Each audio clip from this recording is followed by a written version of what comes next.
Hotel में बुलाया कि मैंने डिवोर्स दे दिया है, आप हमसे मिलने यहाँ आइए। वहाँ ये संजीव हंस के साथ मुझसे मिले। मेरे साथ खाने पीने की चीज़ों में नशीली चीज़ें मिला करके इन लोगों ने दोनों ने गैंगरेप किया और इसके बाद लगातार शोषण करने लगे कि तुम्हारे न्यूड फोटो हैं हमारे पास, अगर तुम हमारे अकॉर्डिंग नहीं चलोगी, मेरे दबाव में नहीं रहोगी, मेरे अकॉर्डिंग सारी चीज़ें नहीं करूँगी तो मैं तुम्हारा न्यूड फोटो वायरल कर दूँगा। और इसी बीच मैं प्रेग्नेंट हुई। मेरा इन लोगों ने पहला अबॉर्शन कराया जबरन मेरे पहले बच्चे का, वो बाकायदा मैंने कंप्लेंट में लिख रखा है। अबॉर्शन का डेट, अबॉर्शन का मंथ, जिस महीने में हुआ, ईयर वगैरह सारा चीज़ मेंशन है। जब इस दास्तान में हमेशा साथ देते हैं। मेरे साथ जो घटना हुई है उसको मैं पिछले साल भी आप लोगों के समक्ष रखी हूँ, लेकिन उसमें अभी तक कोई लीगल और न्यायिक प्रक्रिया में जाने के बाद भी अभी तक ऑर्डर एफआईआर का नहीं हुआ। इसके बाद मैं हाई कोर्ट गई और हाई कोर्ट ने मंडे को एक ऑर्डर पास किए। माननीय हाई कोर्ट का मैं बहुत आभार व्यक्त करती हूँ, जहाँ से हमें न्याय की कुछ किरण दिखी है कि यहाँ से शायद मेरे साथ हुई घटना में उचित कार्रवाई होगी। अभी तक उसमें जांच रिपोर्ट पुलिस पेश नहीं की है। हाई कोर्ट ने डायरेक्शन दिया है कि जल्द से जल्द एक रीजनेबल टाइम में जांच आदेश कोर्ट में जमा किया जाए और इसके बाद एफआईआर किया जाए।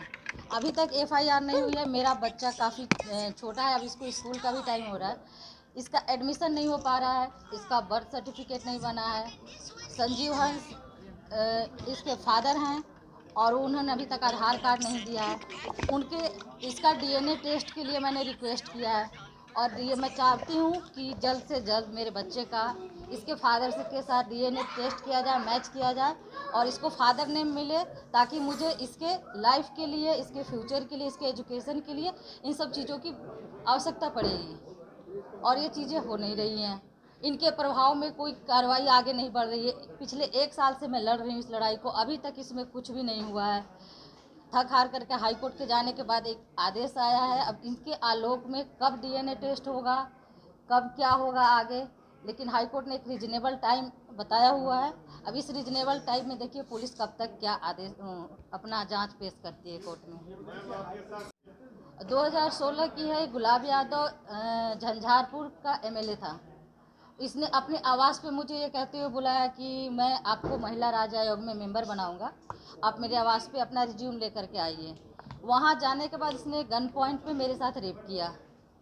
इसके बाद मैं उसी समय एफआईआर करने जा रही थी, लेकिन इसने बोला कि मैं आपसे ऑफिशियली शादी करूँगा, एफआईआर मत कीजिए, मैं एज ए वाइफ आपको सारा राइट दूंगा, आप वेट कीजिए, मैं अपनी फर्स्ट वाइफ को डिवोर्स दे करके आपसे ऑफिशियली शादी करूँगा। और इसने अभी डिवोर्स दिया नहीं दिया मुझे कुछ नहीं मालूम उसके बारे में, लेकिन मेरा बस शोषण किया। और ये पुणे के होटल में बुलाया कि मैंने डिवोर्स दे दिया है, आप हमसे मिलने यहाँ आइए।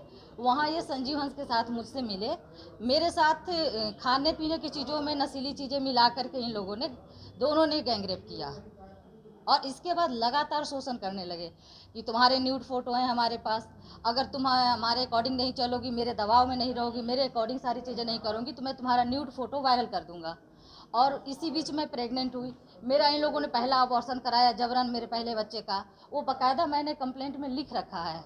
अबॉर्शन का डेट, अबॉर्शन का मंथ, जिस महीने में हुआ, ईयर वगैरह सारा चीज़ मेंशन है।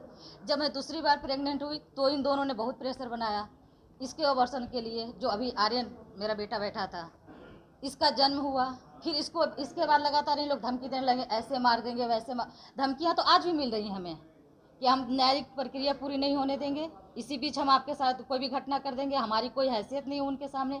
ये प्रभावशाली लोग हैं, ये माँ बच्चे को मार करके गंगा में डाल देंगे, लाश तक नहीं मिलेगी, तमाम धमकियाँ इधर उधर से देते रहते हैं। हम एडमिशन के लिए संजीव हंस से मिलना चाहें, इनके आवास पे गए अभी कुछ दिन पहले, 1 सप्ताह पहले गए होंगे, तो ये उल्टा हमको अपने लोगों से धमकी दिलवाने लगे फ़ोन करके कि हमारे आवास पे आओगी तो हम उल्टे केस करके तुमको अरेस्ट करवा देंगे। हम सिर्फ उनको जानने के लिए गए कि आप हैं या नहीं हैं। वो फ़ोन करके हमको कई बार बोले हैं, उनकी रिकॉर्डिंग्स भी हैं हमारे साथ पास, लेकिन हम वो रिकॉर्डिंग मीडिया में नहीं देना चाह रहे हैं। ज़रूरत पड़ी तो हम उस रिकॉर्डिंग को माननीय उच्च न्यायालय के समक्ष रखेंगे, जिसमें वो एक्सेप्ट कर रहे हैं कि उनका बेटा है। जब संजीव हंस जब ये प्रक्रिया, न्यायिक प्रक्रिया, मैंने जब ये दानापुर कोर्ट में केस फाइल किया तो वो काफ़ी तरीके से प्रेशर बनाए मेरे ऊपर कि केस को किसी तरह से वापस लिया जाए। बीच में हमसे कांटेक्ट भी किए, फ़ोन पे बातें किए, आर्यन को एक्सेप्ट कर रहे हैं और लेकिन ऑफिशियली नहीं आ रहे हैं। एक बच्चे का जीवन उसके फादर के बिना अनऑफिशियली तरीके से, जो खाली बंद कमरे में कहे कि मैं इसका फादर हूँ, ऑफिशियली आके न कहे, तो उस बच्चे का फ्यूचर क्या होगा, उसका ग्रोथ क्या होगा।